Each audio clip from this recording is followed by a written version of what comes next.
இன்றே டவுன்லோட் செய்து உங்கள் ஃபேவரட் ஷோக்களை என்ஜாய் பண்ணுங்க. என்ன சாமி இது பொம்மை? இது ஒண்ணு வெறும் பொம்மை இல்ல, குட்டி சாத்தா. ஓம் கிரீம் லீம் ஜண்டா வஷி வஷி வஷி வா ஜண்டா.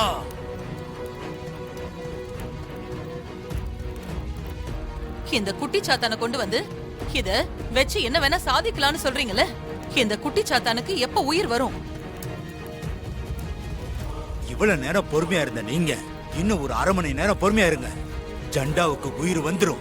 அரை மணி நேரமா? ஜண்டாவுக்கு உயிர் வந்து இயங்க மட்டும் ஆரம்பிச்சிருச்சுன்னா அதுக்கப்புறம் எந்த தெய்வ சக்தியாலுமே ஜண்டாவை ஜெயிக்கவே முடியாது. அந்த சித்தரை காலி பண்ணிட்டு அவர் நடத்துற பூஜைய நடத்த முடியாதபடியே செஞ்சிரும். சரிங்க சாமி, சீக்கிரமா மந்திரத்தை சொல்லுங்க. இந்த ஜண்டாவுக்கு சீக்கிரமா உயிரை கொடுங்க.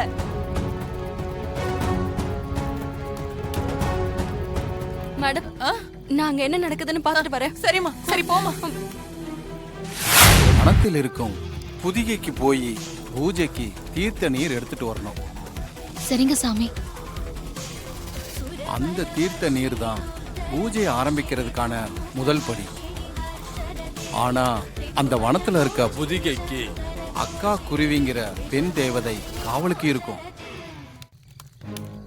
அந்த அக்கா குருவி உன்னை புதிகையில நீர் எடுக்க ஒருபோதும் அனுமதிக்காது. ஏன் சாமி? ஏன்னா அதுல ஒரு சிக்கல் இருக்குதுமா. சிக்கலாம்? நான் தண்ணி கொண்டு வரதுக்கு அந்த தேவதை என்னையும் அனுமதிக்க கூடாது. அதை அனுமதிக்க நான் என்ன செய்யணும்? நான் சொல்றேன், நல்ல கவனமா கேட்டுக்கோ. பல 100 வருடங்களுக்கு முன்னாடி அக்கா தங்கச்சி 2 பேரு அந்த புதிகையில குளிக்க வந்தாங்க. அப்போ அந்த அக்காவை புதிகை தண்ணி இழுத்துட்டு போயிருச்சு. தங்கச்சி குருவியா மாறிடுச்சு. அந்த நாளுல இருந்து தான் அக்கா புதிகைக்குள்ளதான் இருக்கிறான்னு அப்படிங்கிற நம்பிக்கையோட அந்த தங்கச்சி குருவி அக்கா அக்கான்னு அந்த புதிகையே சுத்தி சுத்தி வருது. அந்த குருவி ஒரு தேவதையாக மாறி அந்த புதிகைய பாதுகாத்துக்கிட்டு இருக்கு. அதனால அந்த புதிகையில இருந்து யாராவது தண்ணீர் எடுத்தா தன் அக்காவை எடுத்து செல்வதாக நினைத்து கொண்டு யாரும் அந்த புதிகையில இருந்து தண்ணீர் எடுக்க விடாது.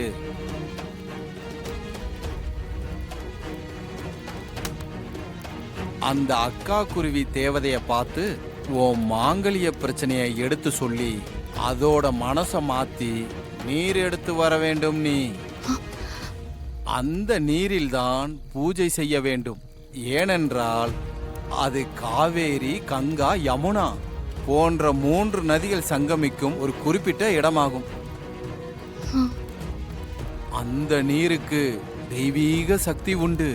அந்த நீரை எடுத்து பூஜை செய்தால் மட்டும்தான் உன் கணவனின் உடலுக்குள் அவனது உயிரை செலுத்த முடியும்.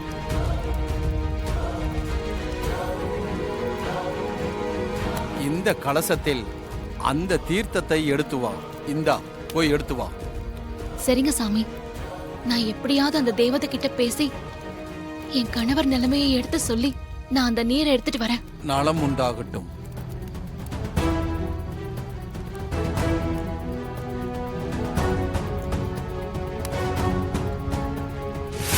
தாகம் எப்ப தீரும்? நான் எப்ப நீர் கொண்டு போய் பூஜை செய்யறது? சூரிய உயிரை எப்படி காப்பாத்துறது? நேரம் வேற போயிட்டே இருக்கே. இன்னும் கொஞ்ச நேரம் தான் இருக்கு. கடவுளே, எனக்கு ஒரு வழியை காட்டு.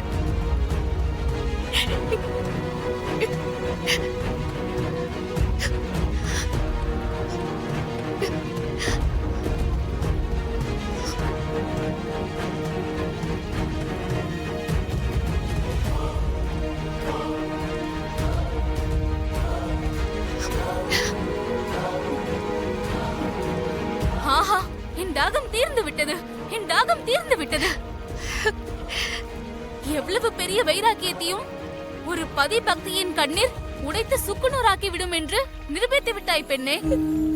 உன் கண்ணீர் இந்த தண்ணீரில் கலந்ததனால் என் தாகம் தீர்ந்து விட்டது. என் மனம் பெரும் சந்தோஷம் அடைந்து விட்டது. உன்னை தண்ணீர் எடுக்க அனுமதிக்கிறேன். எடுத்துச் செல். உன் கணவனை காப்பாற்று. ரொம்ப நன்றி தேவதையே, என் ஆசீர்வாதம் பண்ணுங்க.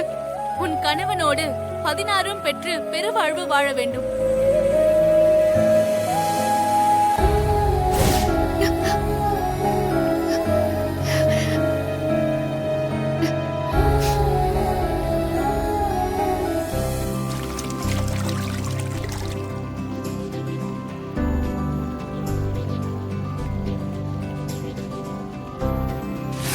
அந்த பிருந்தாவனத்தை தேவர்களின் அடிமையான கண்டா வெட்டி என்ற அரக்கன் பாதுகாத்து கொண்டு வருகிறான். அந்த வனத்திற்கு தேவர்களை தவிர வேறு யாராவது போனால் அவர்களை கண்டவுடன் அந்த அரக்கன் வெட்டி கொலை செய்து விடுவான். அவனது குணமே மானிடர்களை கண்டால் வெட்டி கொன்று விடுவதுதான். அதனால்தான் அவனது பெயர் கண்டா வெட்டி என்று அழைக்கப்படுகிறது. அரக்கன் கிட்ட வெட்டுப்பட்டு சாக போற. சாமி, அந்த அரக்கன் கிட்ட இருந்து தப்பிக்க ஏதாவது வழி இருக்கா? எனக்கு தெரிந்து எந்த வழியும் இல்லை துர்கா. ஆனால் அந்த கண்டா வெட்டி அரக்கனிடம் ஒரு குறை இருக்கிறது. என்னது சாமி, அத சொல்லுங்க. கண்டா வெற்றி நன்றாக தூங்கிக் கொண்டிருக்கும் பொழுது அவன் முன்னால் போய் யாராவது எழுப்பினால் கண்மூழித்தவுடன் எதிரில் நிற்பவர்களை வெட்டி விடுவான். தூங்காமல் முழித்திருக்கும் போது சென்றால் முன்னால் வருபவர்களை பற்றி விவரங்களை கேட்டுக்கொண்டு பிறகு வெட்டி கொன்று விடுவான். எப்படியும் சாவுதான், உயிரோட திரும்ப போறதே இல்ல. கண்டிப்பா இதுல தப்பிக்க முடியாது. ஆக அவன் முன்னால் செல்பவர்கள் வெட்டுப்பட்டு சாவது நிச்சயம். இதை நீ மனதில் வைத்துக்கொண்டு அவனிடம் நீ சாமர்த்தியமாக பேசி அந்த பிரம்ம கமல பூவை நீ எடுத்து வா. அவர் உயிரை மீட்டெடுக்கிறதுல நான் உறுதியா இருக்கேன். அதனால அந்த முயற்சியில நான் இறங்கிட்டேன். எந்த ஆபத்து வந்தாலும் அதை சமாளிச்சு அந்த பிரம்ம கமல மலரை நான் கொண்டு வரேன். அந்த அம்மன் எனக்கு துணையா இருப்பான். நான் வரேன் சாமி. நலம் உண்டாகட்டும். அம்மன் அருளால் வெற்றி உனதே. ஆ, இந்தாமா. நான் வரேன் சாமி. நல்லது.